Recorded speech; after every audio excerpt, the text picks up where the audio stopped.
Now we're going back to square one, making fire.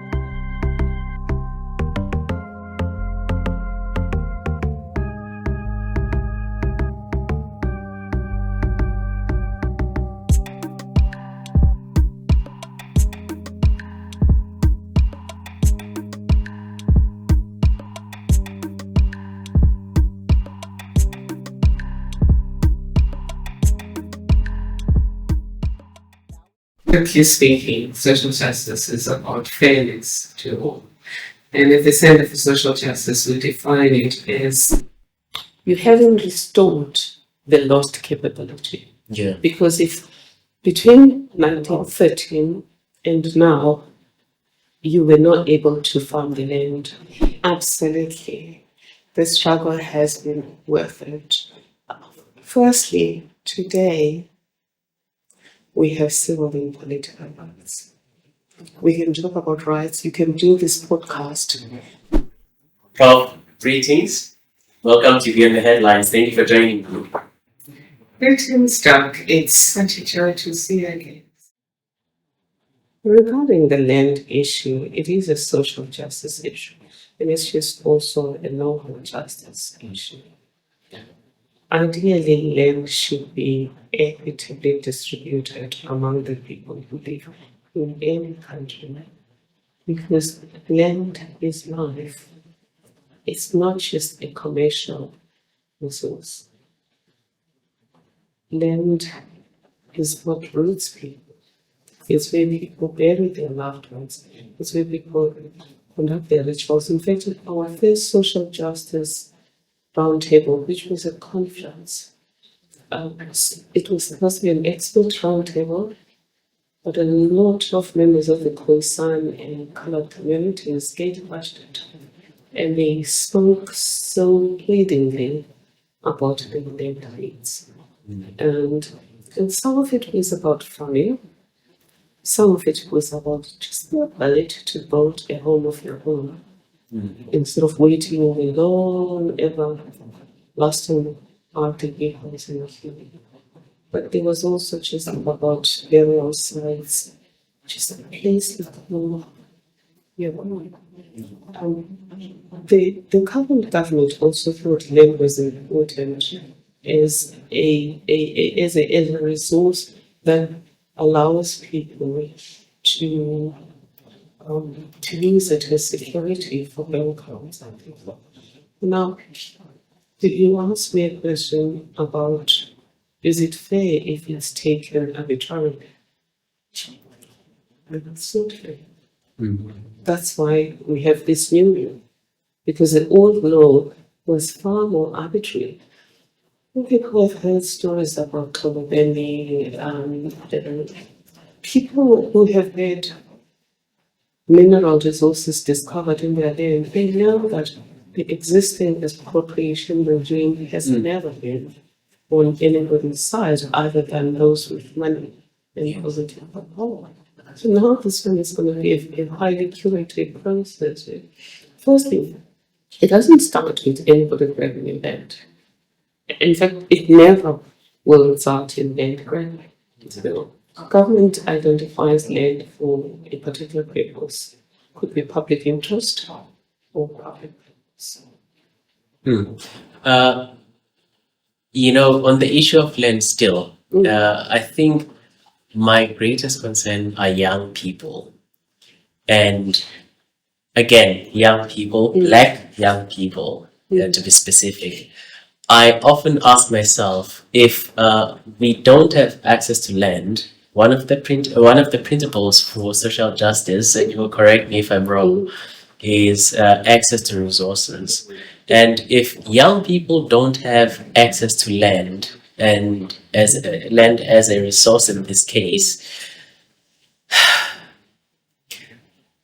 I worry how we are going to get at a stage where we are able to feed ourselves as a nation.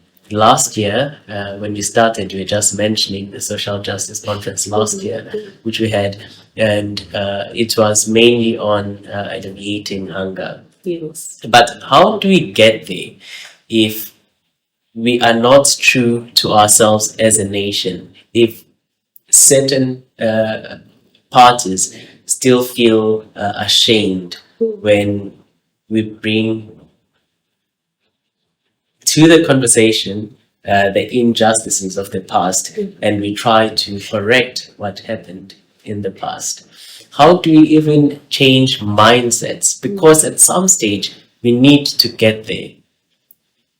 Absolutely. In fact, we're delaying pain if we do not discuss how the shadow of the past continues to mark whatever efforts we make at rising together as a nation and building social cohesion. And land is the main reason there was ever a struggle in this country. But I was listening to the forum the other day and said, we want to forget everything. Let's just invest, let's attract a foreign direct investment and then let's give people jobs. And they were saying, no, our ancestors didn't want to be perpetual servants. But the only reason there was ever a struggle in this country was because people were not allowed access to land, access to livestock, or to grow their own livestock. They're not allowed to have employment at all levels of society. They're not allowed to trade freely. Yeah. So the struggle was about freedom. And now people will say, you now have freedom. No, you don't have freedom when the laws are gone. You have freedom when there are no artificial constraints and legal constraints. So the legal constraints were removed. As Mandela and Tutu have said, we got civil and political rights from the Constitution, but the economic, social, and cultural rights are still being strangled by the fact that through the law, economic power is transferred to the minority in the country. That's land, that's ownership of businesses, etc. But land is so important in that area. I was talking about how it's got multiple purposes. But it's also important in that you can use it as collateral if you want to build it. But even if you don't want to build it, even if you want to farm subsistence farming, you make the land. Yeah. I mean, you are in agriculture, and yesterday we were just talking about how lots of young people have been capacitated now to reclaim the smartness of farming. Because what people don't know, let me just start there. What people don't know was that the skill to farm in South Africa was among the Africans, Yes. not the settlers. And if people want to know about it, you can just go to Hansard and find out why we ended up with the Claim Grade Act in 1894. The white farmers had not been farmers in their own countries, so they were led into be farmers. But they were, and then this is the time when racism was emerging because of the Atlantic slave trade, and people justified why blacks should be sold. So racism was also picking up in this country, and the white farmers then felt just by virtue of being white, they should be doing better in the yield. And they were complaining that once they were doing thousands in terms of tons, the black farmers were doing thousands. So they passed the Claim Grade Act to basically kill black farming competition, but also to create slave labor for the mines and for the white farms. And then, but the white farmers still couldn't do it. Hence, the black ones then became sharecroppers. And you will get that story in Charles van Onslen's book, The Seedings Mine, or Stellenbosch's Saint Peter Blanche, Inequality in South Africa, 1652 to 2002. So by 2013, the Africans were doing all the farming. and finance would 100%. Hence, Franz Austin speaks about Maine, who is the main character in the book, saying the seed is mine, the plowshares are mine, everything is mine except for the land. Yeah. And still, though, white farmers still felt that the blacks were still relatively affluent. And they went back to Parliament to request change in the law. And of course, we got the Natives Land Act of 2013, which, in addition to taking land and completing the story of pushing Africans into the homeland system, it also killed the sharecropping. Yes. Because it by law insisted that whoever is in your farm must be a laborer, and government even determined how people should be paid. So it actually just takes you back to how capitalism in South Africa was marred by racist interventions and therefore stifling the development of the country as a whole. Which takes me back to, if young people are given land, not everyone will want to use it for farming. Yes. Some will want to use it for building a home or for this, that, and that. And our Constitution, Section 25, which is about property beyond land, has two possibilities for redistribution of land. Remember, we said social justice includes equitable distribution of all resources, land being a resource. So our Constitution has two ways of how land is going to be redistributed. What's currently the Africans own 4%, and whites were only 7.5% of the population own 72% of most land. The first one is restitution, which is you've got to submit a very clear claim of ownership of the land by your ancestors or yourself. Because some people are still alive. It's not only dead people who lost their land, because the group Aries Act of 1950 ran until the 80s, the forced removals, which was people being moved away from. That's quite recent. Very recent. Here where we are here in Stellenbosch, the people are alive. We meet them now and then. They come to the social justice conference. Those who moved from the place here. It's discussed the case of Stellenbosch in a constitutional court case called Daniels versus Krabante. Yeah.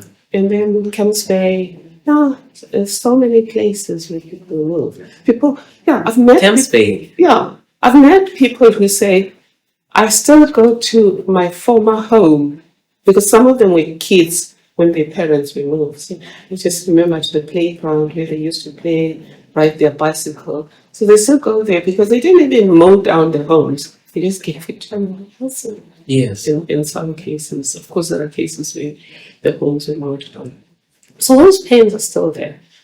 And people then say, if you give back the land, Mandela did try to give back the land. You know, the 30% target that our current president talks about, it was a 5-year target. It wasn't a lifetime target.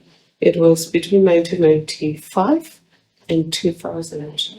We wanted to achieve that 30% restitution.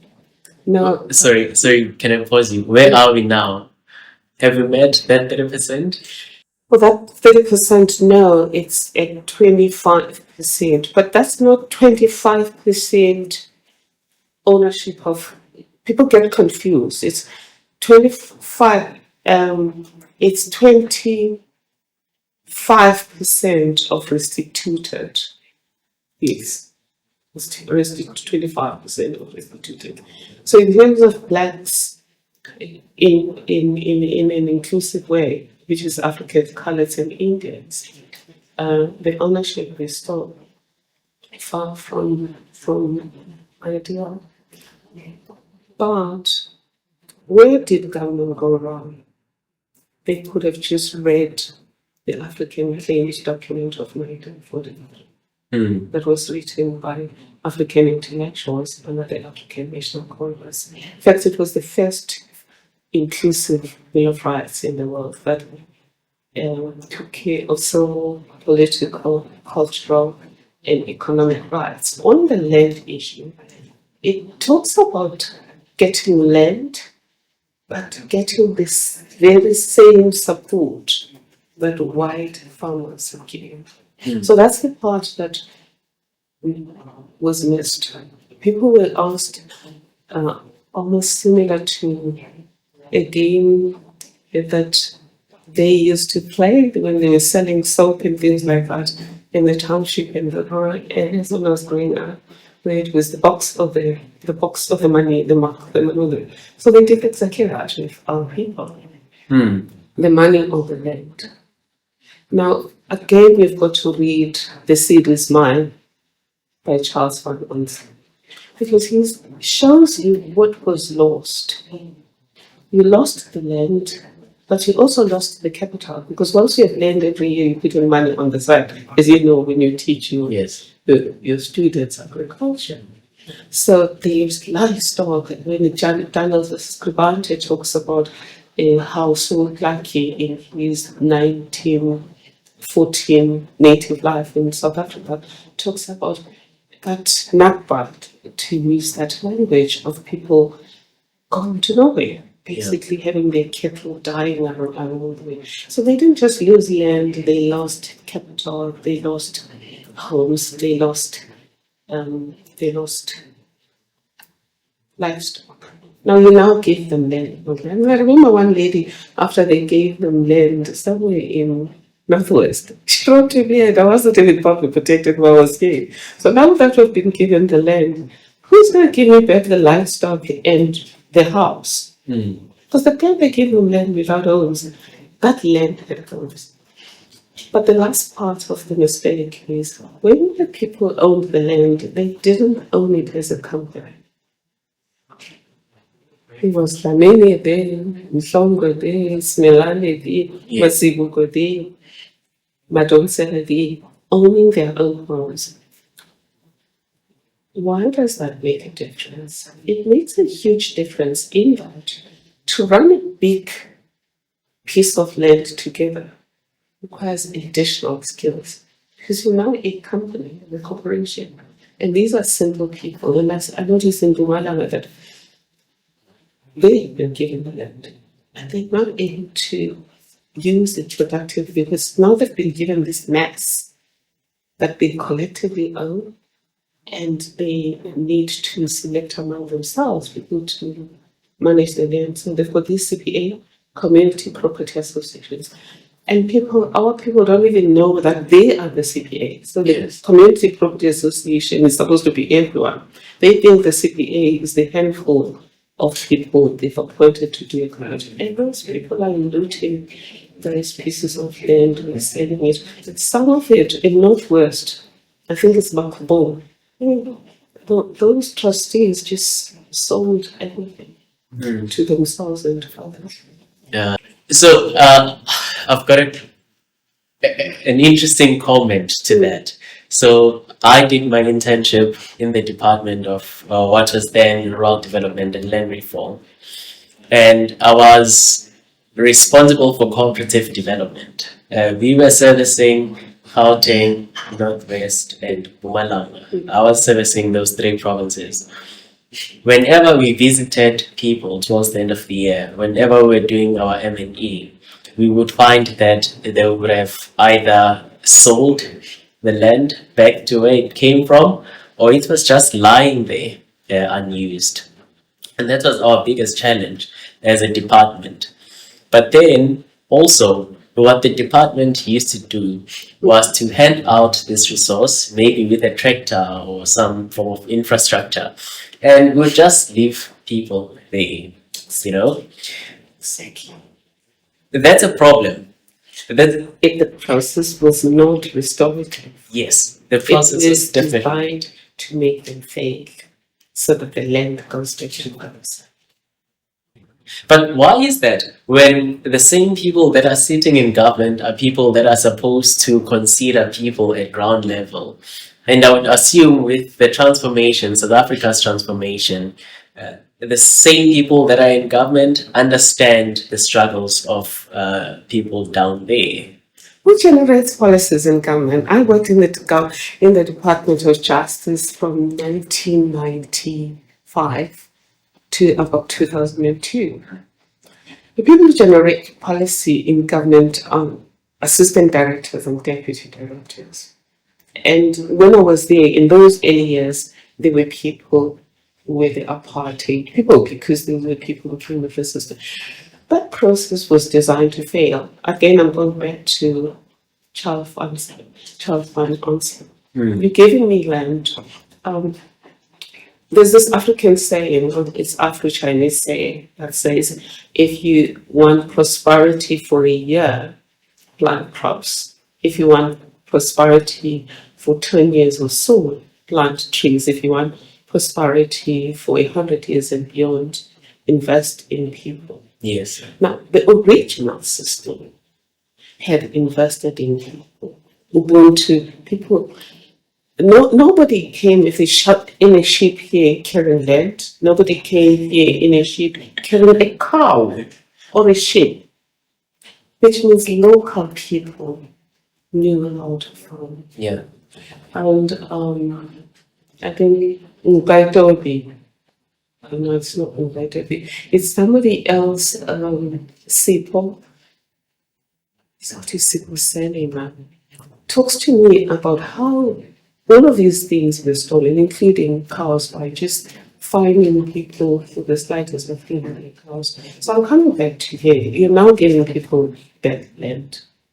Number one, you haven't restored the lost capability. Yeah. Because if between 1913 and now, you were not able to farm the land, children learn through social education. You see your mom, you go to the farm, etc. Now, the generation that was given land, most of the old people were on their way out or gone already. So it's people who never ever farmed in their lives. It's not even the younger generation, you guys and my nephews, etc., who've now gone into universities and studied agriculture.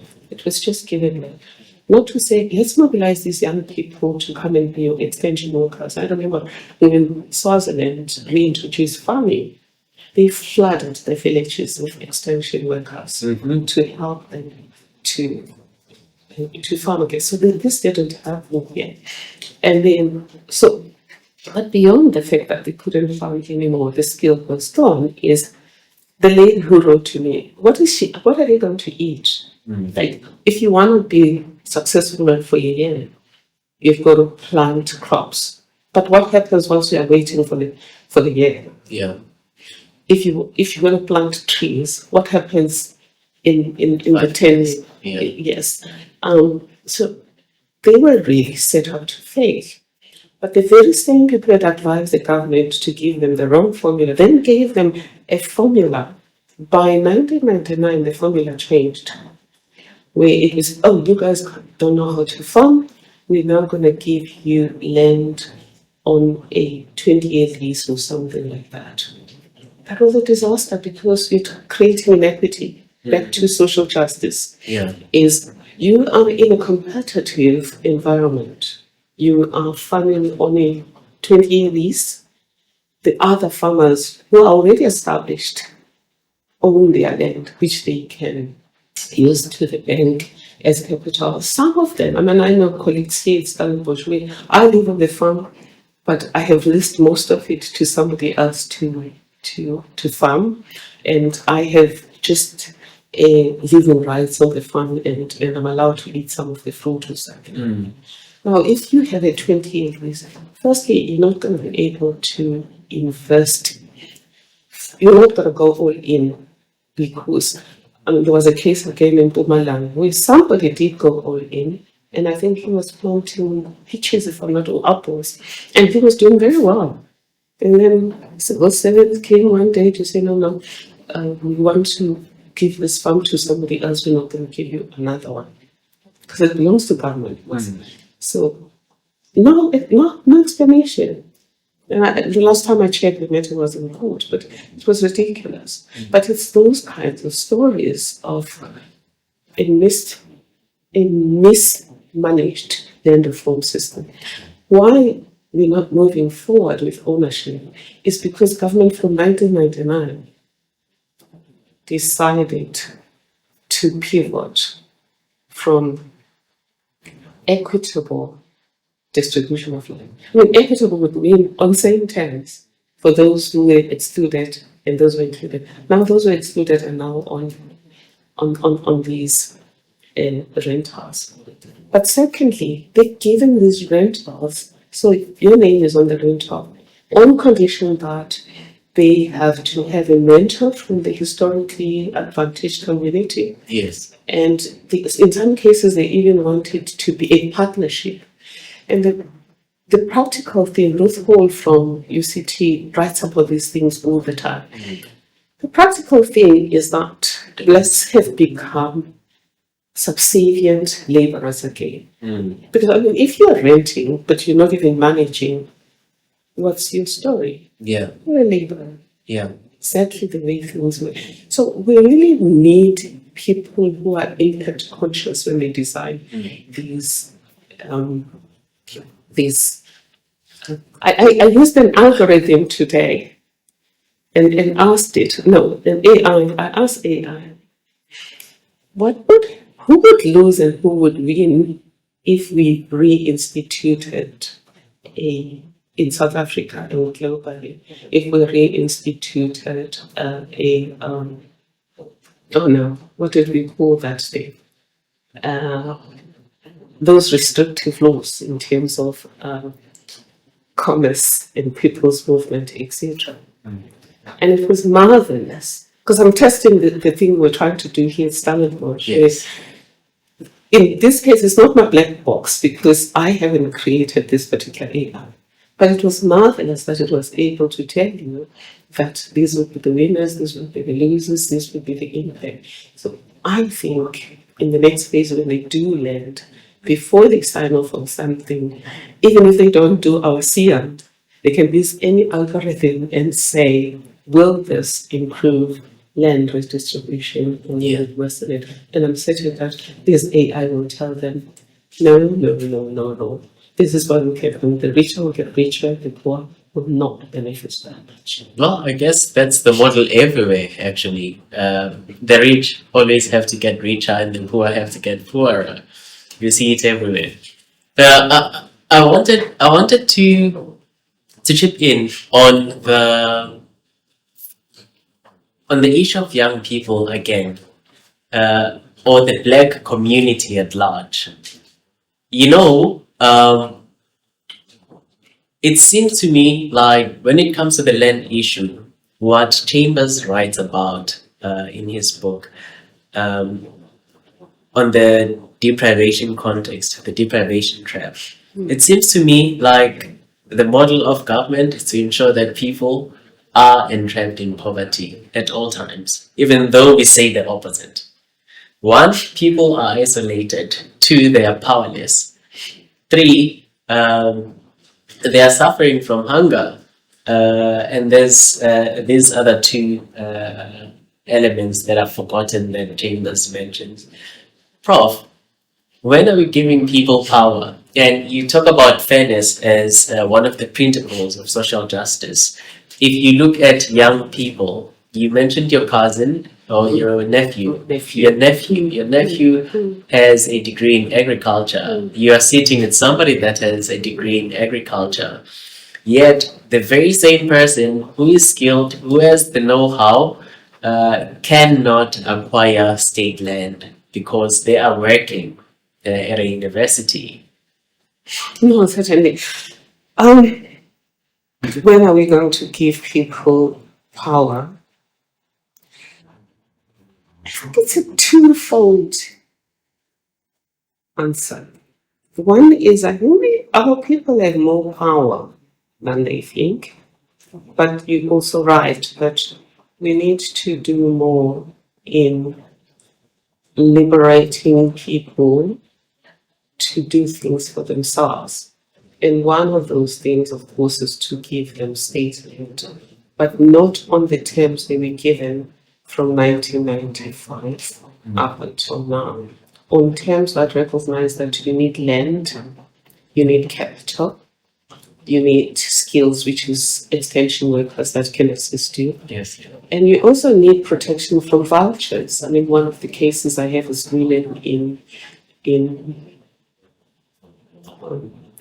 winemaking who have come in. They don't even have the land, but they've been making the wine, and they struggle with markets because, again, that's another thing that people don't understand, how the rigged monopoly game of the past continues to rig outcomes today. Yeah. Because those who stayed in the game, because the state kicked out those who darker. Not only did they acquire capital, not only did they use one leg to acquire more land, like in a normal monopoly game, they also became a club. So when they go to market, they work as clubs. And the new ones that are coming in, before they penetrate global markets, they've got to penetrate these clubs. Yeah. And I must say, RSA and other teams in some of the provinces have been more generous in trying to make sure that they assist people to money. But unlike you, Dr. Q, I have a more generous approach to the government. I don't think, as you say, Chambers says, that government deliberately wants to keep people poor. I think I have a less harsh view of government's deficiencies here. I think governments, or at least the South African government, since 1994, has genuinely wanted to lift people out of poverty and has genuinely wanted to reduce inequality, because it's just a good feeling when you have achieved that. I know people say, when people are kept in welfare, they will vote you in over and over again. That's not true. When you lift people up, they will vote you over and over. In Botswana, for example, they kept voting the same party, which was lifting them up, except when then the internal politics broke that party. So I don't believe that story. It's impact on consciousness. Yes. When we govern for all. But who do we tailor for? We tailor for standardized people. I think the average citizen will say, if you decide, for example, all applications should now be digitalized when the SRD cracked. Yeah. It's somebody who's probably a digital native. Then they've never been to a township. They don't know how the other half live. They've been brought up in the suburbs, because a lot of the people who are now making policies are democracy's children. Yeah. So, but even my generation, we didn't think through. I was in government since 1925. Think through very clearly about who are we tailoring for. At least when it came to gender, we had something called gender mainstreaming. So we always thought this suits both men and women. And with now social justice, we're saying it's not enough. That's why I think we need to think beyond feminism. Yes. We shouldn't just ask, will it suit both women and men, and women in all of the spheres of what I call the scales of oppression. Yes. In my book. We should ask, will this fit everyone? Which is the question I asked the algorithm if we had a lockdown again. And the algorithm, the AI knows that there will be winners, and when it talked about how big companies will get even more richer, etc.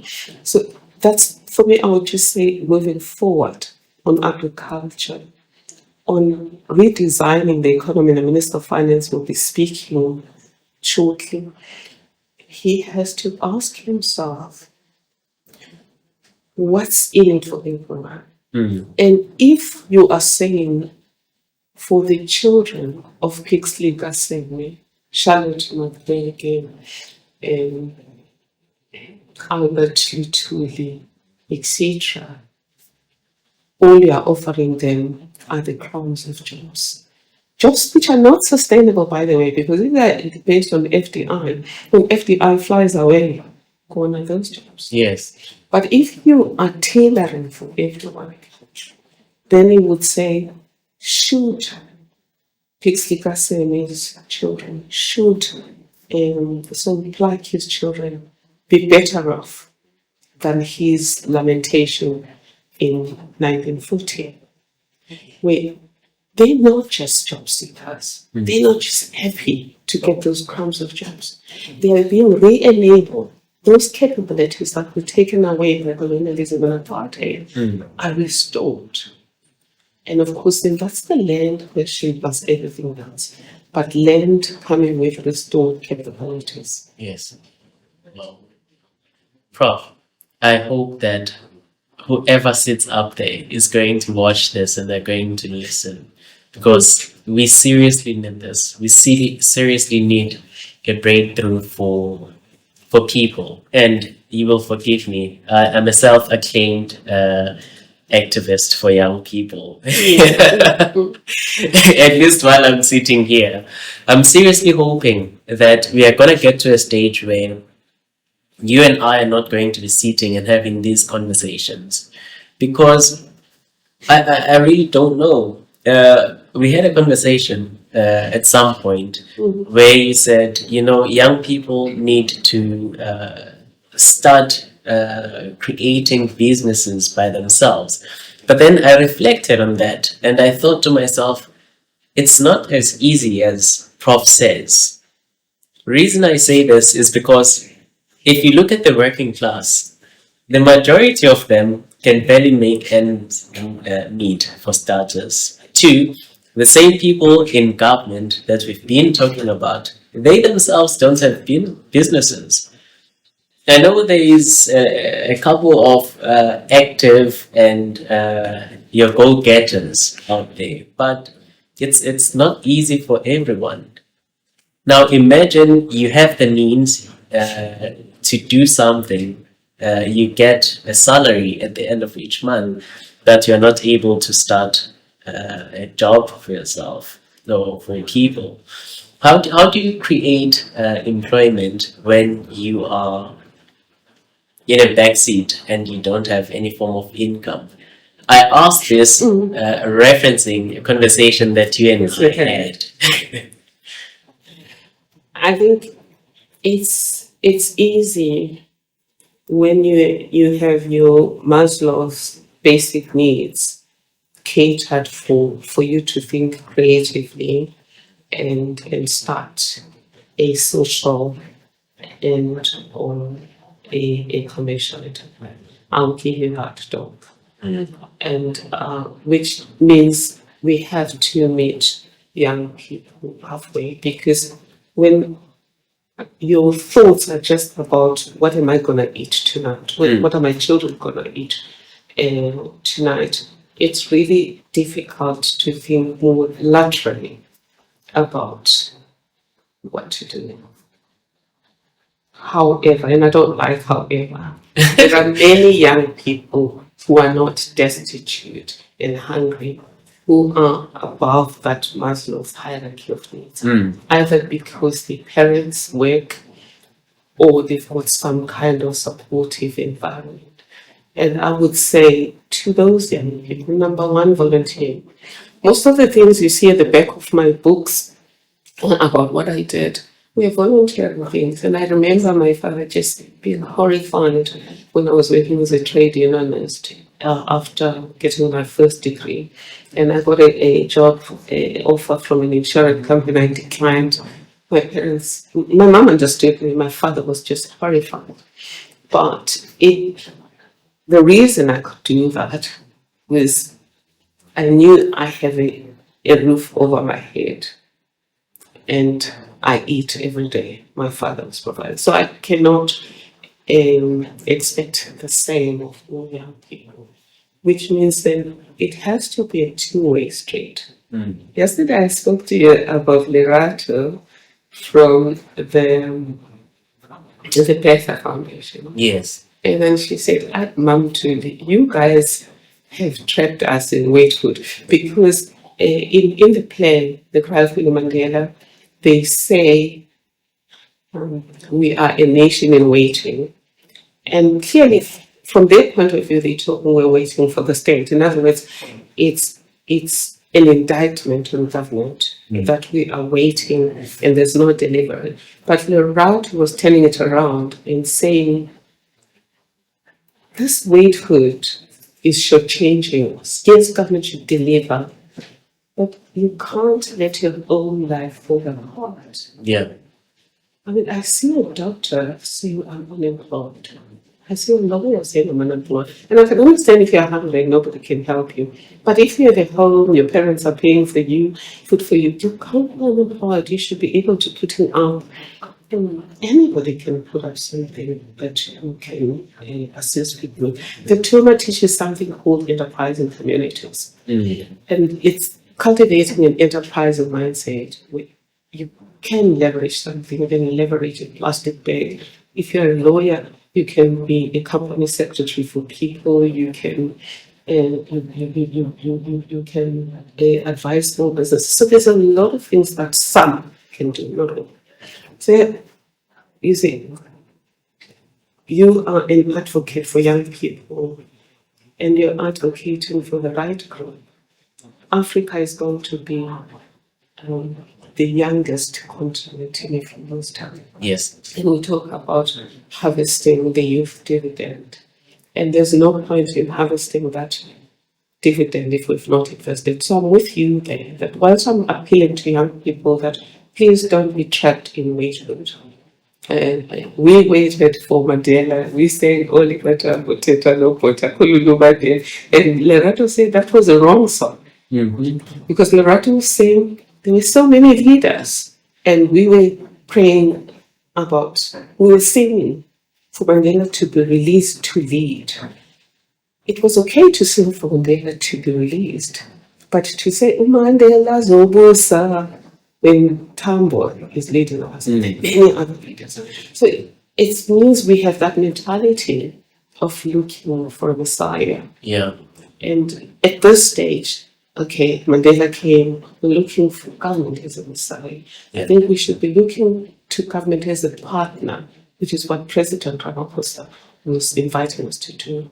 And in a partnership, it has to be based on trust, and it has to be based on mutual showing up. So your point about government needing to show up can never be overstated.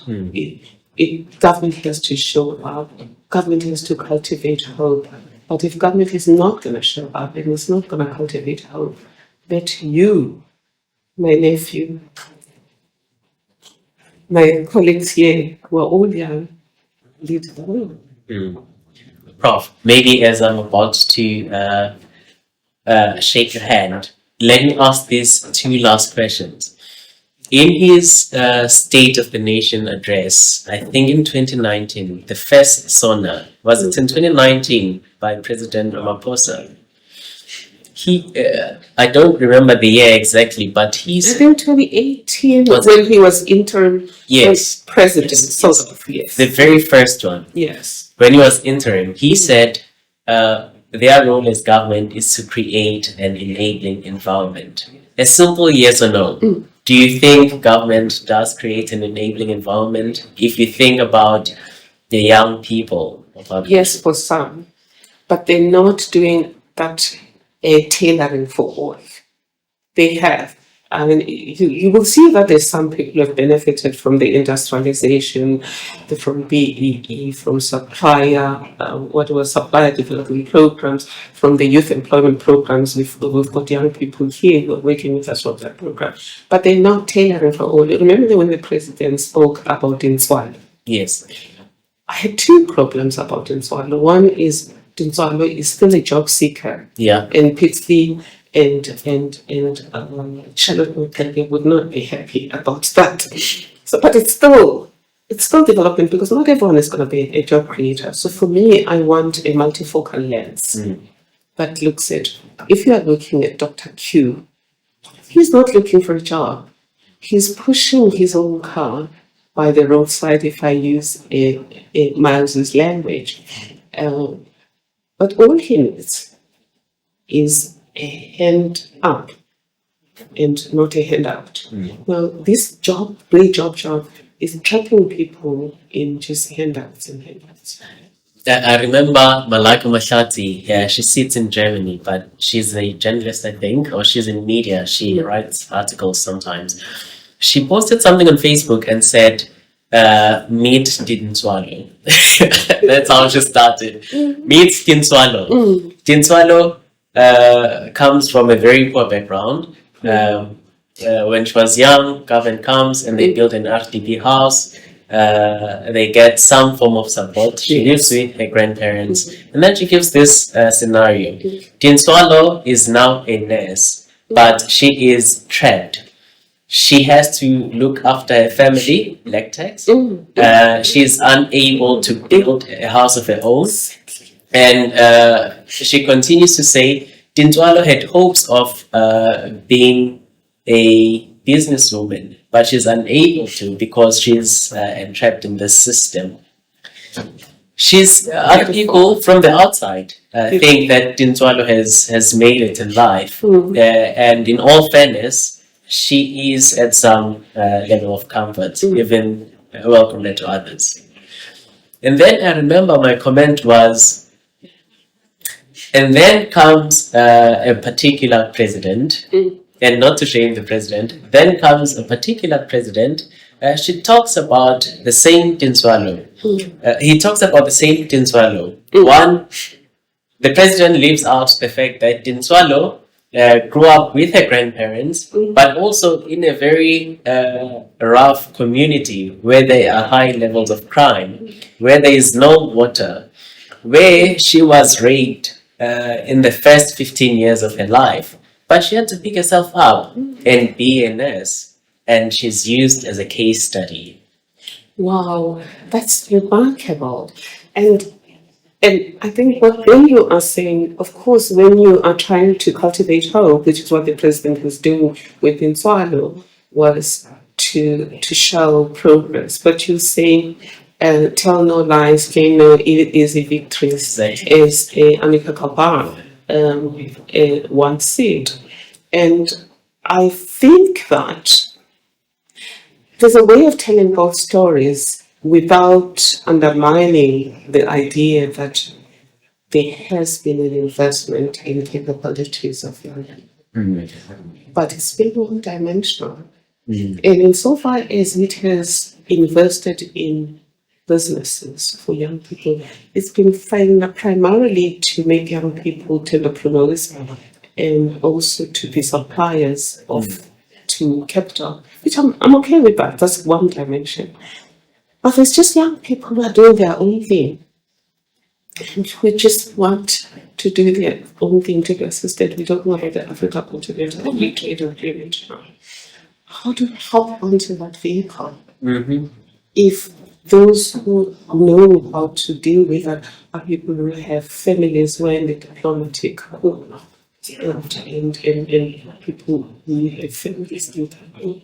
So for me, it's not to undermine what has been done. The very fact that the welfare system was extended to Black people in its entirety is a victory in democratic South Africa. The very fact that the benefits were also equalized is a victory. The very fact that we have no-fee schools is a victory, because I was speaking to somebody in Eswatini who was saying just to register, you need 10,000.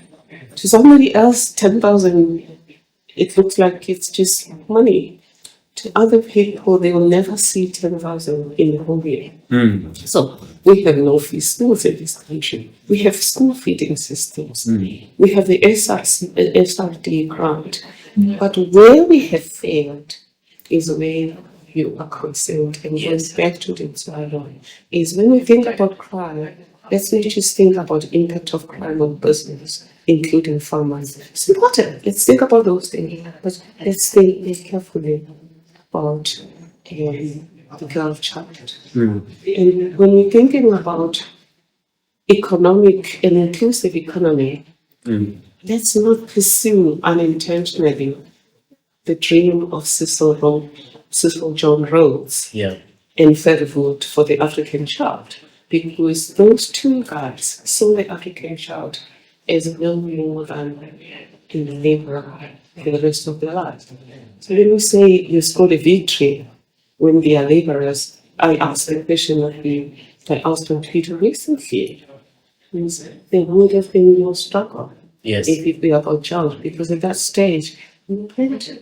So yes, we've got to celebrate if somebody has a job. And also as a nurse, they can be a nursing sister now, and they can even transition from being a nurse to psychology and to being a doctor. We celebrate that. But yet, later in Swahili, Singapore, Obai, and all other young people, we gave them a hand up. And you're not going to give them a hand up if you don't diversify your focus to see who are you tailoring for, Yeah. and what are the diversity of circumstances that exist there, and what are their different dreams, and therefore why not meet them where they are so that they can be a proper partnership of equals between young people and government. Wow. Wow. Prof, I said I've got 2 questions. I will try and keep to that. But just know I do have a follow-up question to that because I always have follow-up questions. But as per my promise, I want to end this conversation by bringing in Mark Heyman into the conversation. He asks you a very important question as somebody who has been pushing this trolley of social justice. He wants to know, has the struggle been worth it for you? Absolutely.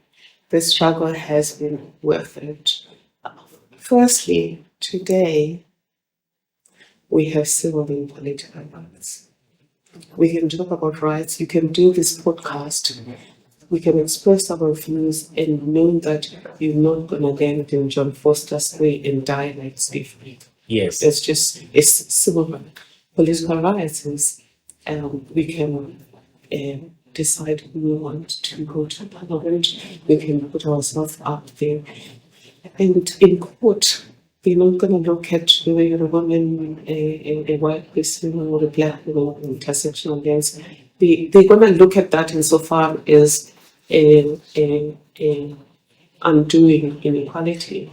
But generally, our humanity is now at least embraced in the Constitution. So the struggle has been worth it. But I want to say that the struggle never ended. To Mark, to say people say liberation politics are no longer relevant, they're lying to our people. Because we got civil and political liberation. Yes. We have not had economic, social, and cultural liberation. And we need to have that conversation. And I do think that the Government of National Unity or GNU space of dialoguing offers us an opportunity to talk about how do we deal with this new front or new frontier, which is economic, social, and cultural rights. Secondly, as part of this new opportunities, we've got the G20, inequality, solidarity, and sustainability, and sustainable development have been included. That also gives us space to talk about what the faith community refers to as unfinished business. Yeah. And the SDGs, which we're supposed to accelerate our pace on for the next 5 years, says to 2030 is around the corner. Also Yes. offer us an opportunity, Mark and everyone else, to engage meaningfully about how do we make this new frontier not in us versus them, but in us, including those who benefited from apartheid, those who have benefited from patriarchy, those who have benefited from heteronormalcy, those who have benefited from anti-disability policies, all of us coming together and saying, we can fix this together. We will sacrifice some of the privileges we got so that provision can be made for a society that works for it. Well, okay. Prof, thank you very much. I appreciate you being a new friend of BTH. I'm hoping that you're going to have this seating sometime late this year, because I know the 7th conference is coming. 7th International Conference on social justice. on Social Justice is coming. What's the theme this year? We continue with hunger, but we're going to look at hunger. We're going to look at the interface between hunger, AI, and breakthrough technologies and other breakthrough technologies. Just to look at how can we use this age of AI to make things better, but also how do we push against some of the unintended consequences of AI developments that may exacerbate. Wow. I look forward to that. Thank you very much. And we look forward to your contribution. And of course, agriculture will still be part of the deal. Thank you. We appreciate that. Now we're going back to square one, making fire.